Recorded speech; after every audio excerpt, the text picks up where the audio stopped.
from my other account. This was installed in 2008. It's a 4-ton 13 seer. Complete skinned up. Has a spool compressor. I don't know what you'll be able to read. 4 fan blades.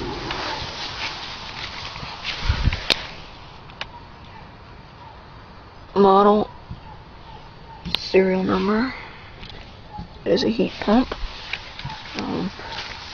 13 seer, 7.70 HSPF.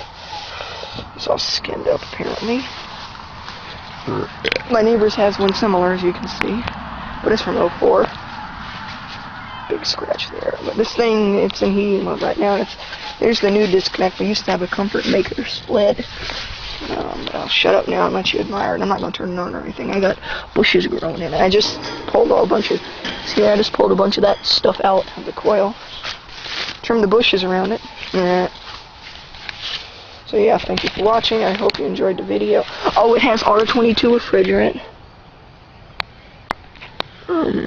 It's 150 low, 300 high. So thanks for watching.